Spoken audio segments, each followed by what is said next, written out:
How are you doing? Hi, this is Kim, Reads Urantia. Nice to see you all today. Okay, so today's July 7th. We're going to read from the Urantia book. First, we're going to read from Light the Flame by Andrew Harvey. Okay, so this selection is from Rumi. Of course, you know Rumi was a Persian poet who lived from 1207 to 1273. Okay, very famous poet. The sea of bitterness, the sea of sweetness. In this world, there is a wall between them. Yet both seas, I know, flow from one origin. May I cross both of them to reach that shore. Yeah, okay. Right. The shore of the source of both seas of bitterness and sweetness. So, where a place where whichever one it is, it doesn't make that much difference, really. Either way, it's temporary. Either both are temporary and both lead to the same source. Yeah. Okay.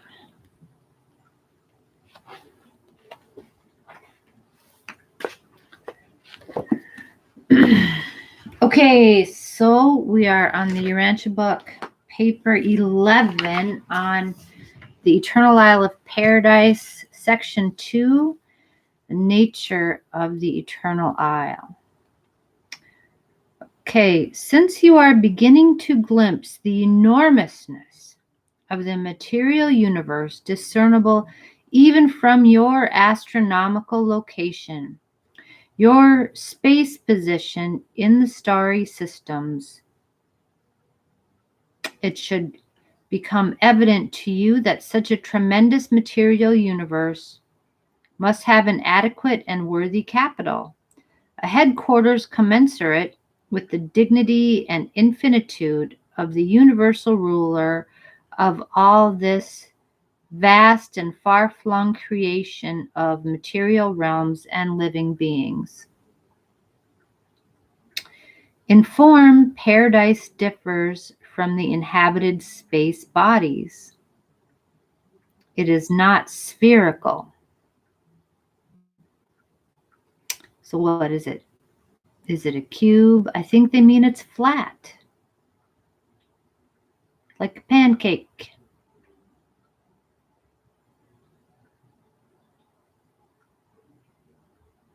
Okay, it is not spherical. It is definitely ellipsoid. Why would it be ellipsoid? Being 1/6 longer in the north-south diameter than in the east-west diameter. The central isle is essentially flat, and the distance from the upper surface to the nether surface is 1/10 that of the east-west diameter. So it's pretty flat.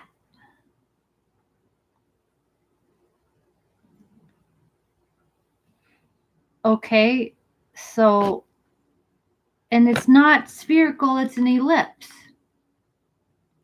I'm like, why? I don't know. I want it to be a sphere. I kind of do want it to be a sphere. I don't see any reason to make it an ellipse, for it to be that. It's not only a pancake, it's not even a round pancake. It's an oval pancake.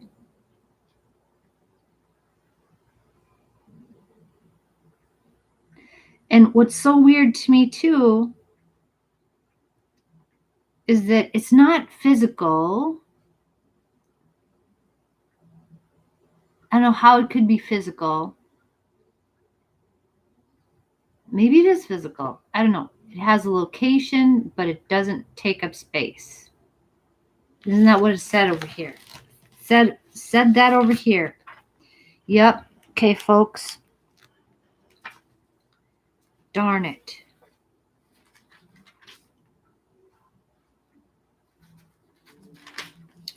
Okay. Forward. Section 4, paragraph 12. The the Isle of Paradise, has a universal location but no position in space. What does that mean? Doesn't take up space. So it's an oval. It's an oval pancake, but it doesn't take up space. It has no position in space. Oh, it has a location.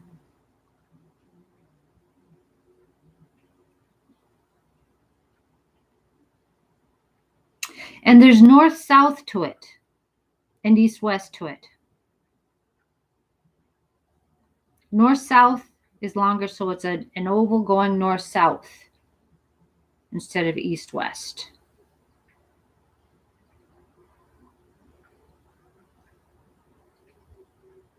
Why bother to have directions of it if it doesn't take up space? It's so bizarre. And again, okay, a human didn't write this, guys. Come on. Why? Why would you be so archaic, like, unless you're making some kind of a dumb joke? But this takes itself very seriously.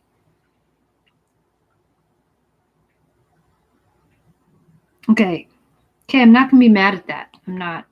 Okay, all right. Okay, God. Okay, so you live in an oval pancake, on an oval pancake floating in heaven over there, and it doesn't have a position in space, but it has a universe location. And, someday, 6 trillion years from now, I might understand that. But right now, it's like, okay, these differences in dimensions, taken in connection with its stationary status. Oh, it's not floating, it's stationary. It's not even floating. It's not moving, it's stationary. Stationary status and the greater out pressure of force energy at the north end of the isle.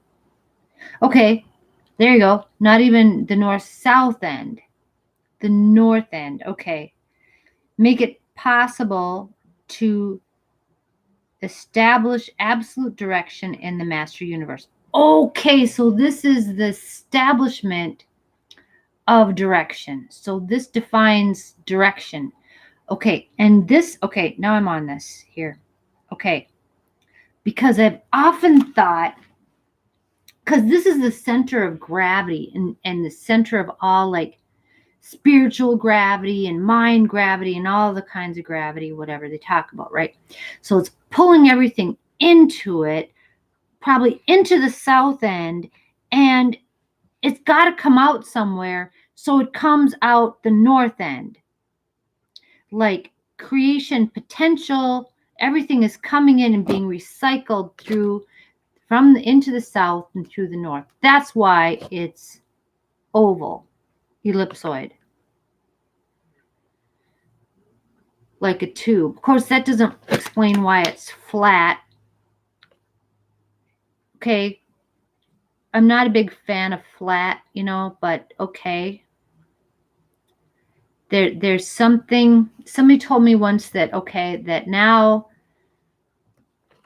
okay, kitty cat.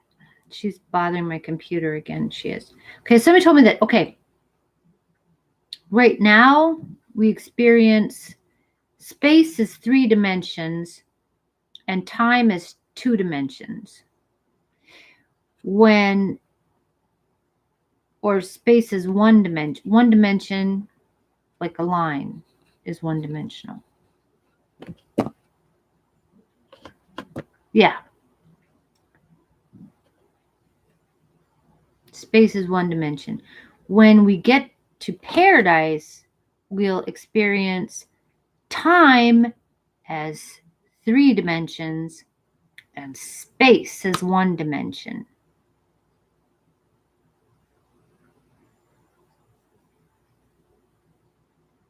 Okay, and then I'm going like, can I have any imagination of how that is? So every point in space is on a line, and time would exist in 3 dimensions, like past, present, future. Something like this. Okay. Maybe I'm trying to imagine, okay, how is it flat? Okay, I don't know. I don't know. Okay, all right. I have to let go of stuff like this. Okay, it'll, like I said, in 6 trillion years or so, I'll probably understand it.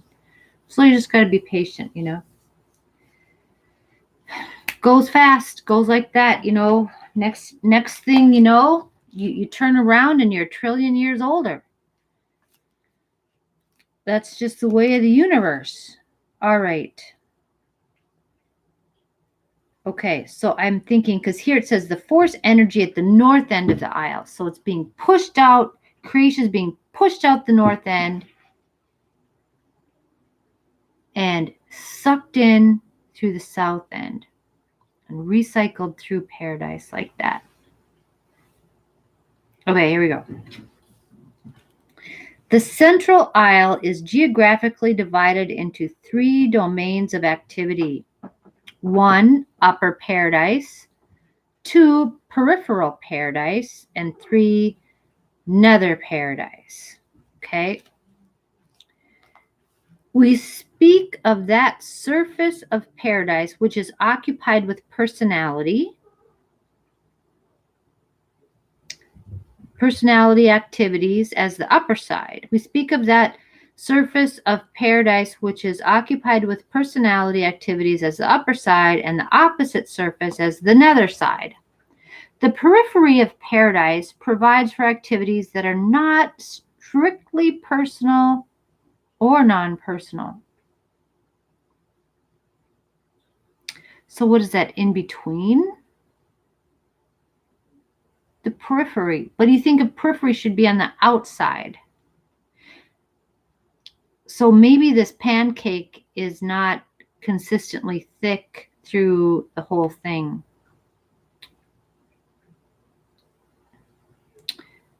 Okay. So the top side is personal. The bottom is non-personal. The periphery is not strictly personal or non-personal. Why do I think it has to be thicker at the ends? Maybe it's not. Maybe it's thinner in the middle and thicker at the ends. Because at the ends, then, there'd be more personal and non-personal stuff going on.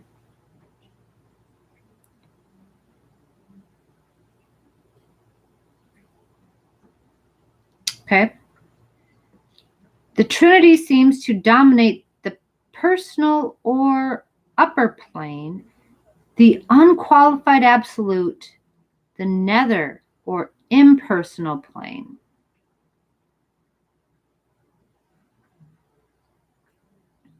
Right. We hardly conceive of the unqualified absolute as a person, but we do think of the functional space presence of this absolute as focalized on another paradise. Okay, unqualified absolute, that makes sense. Potential on the bottom. Okay. All right. The eternal isle is composed of a single form of materialization, stationary systems of reality.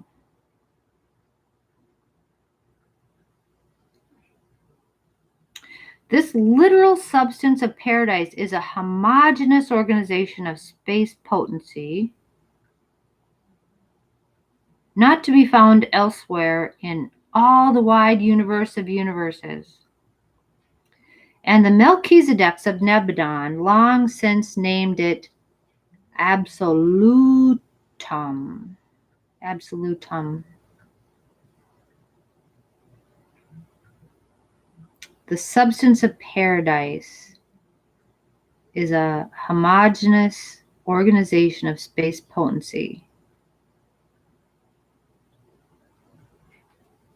called absolutum. It's the stuff of potential. It's a kind of material, but it's not, I don't think it's physical. Maybe it's plasma or something wild like the inside of a star. I don't know if it's hot though. Oh, gosh, it's got to be just like super dense kind of, because you think everything is converging on stuff like it's a black hole. I don't know. Absolutum. Absolutum. The Melchizedeks call it absolutum, but that's just, that's just one name for it because that's just here on Nebadon. Other universes other than Nebadon have their own Melchizedeks, and probably call it something else. I don't know. All right. This paradise source material is neither dead nor alive. It is the original non-spiritual expression of the first source and center.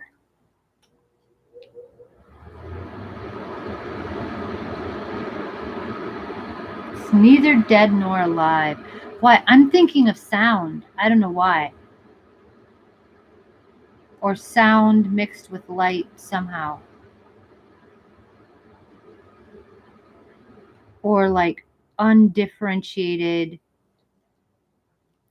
like ultramagnetic spectrum stuff, electromagnetic spectrum stuff that's singular frequency that encompasses all the different frequencies or something like that. Okay.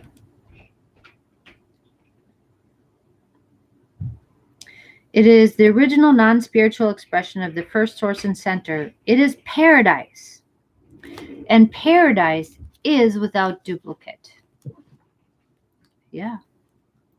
It appears to us that the first source and center has concentrated all absolute potential for cosmic reality in paradise as a part of his technique of self-liberation from infinity limitations, as a means of making possible sub-infinite, even time-space creation. But it does not follow that paradise is time-space limited just because the universe of universes discloses these qualities. Paradise exists without time and has no location in space. Roughly, space seemingly originates just below nether paradise. Time just above upper paradise. Okay, so space originates below paradise. Time comes from above paradise.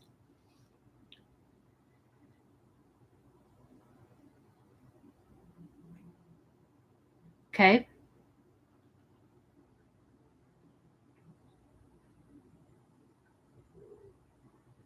Paradise, it does not follow that paradise is time-space limited just because the universe of universes discloses these qualities. University Havana. Time, as you understand it, is not a feature of paradise existence, though the citizens of the Central Isle are fully conscious of non-time sequence of events. Is not a feature of paradise existence, though the citizens of the Central Isle. Do they have citizens other than the Trinity? How do they have citizens other than the Trinity? Because Havana is where all the citizens live, isn't that?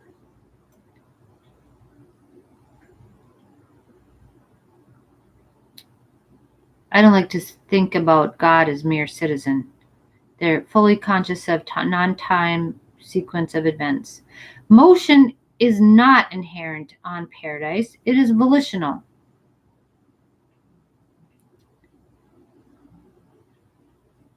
Okay, they can move if they want, but the concept of distance, even absolute distance, has very much meaning as it may be applied to relative locations on paradise. So there is distance on paradise, relative distance. Paradise is non-spatial, so it's non-spatial, but there's distance there, relative distance. Hence, its areas are absolute and therefore serviceable in many ways beyond the concept of mortal mind. Got that right. All right, guys. See, nobody wrote this, guys. This, you can't even, a human person can't get their heads around this. Dr. Sadler didn't write this, you guys. All right. Okay, I'm going to leave it. God bless y'all. Someday, I hope to see the Isle of Paradise. It's got to be something else. Man. You don't have anything to compare that to, Okay. All right. You have a good night. Thank you. See you tomorrow. Bye.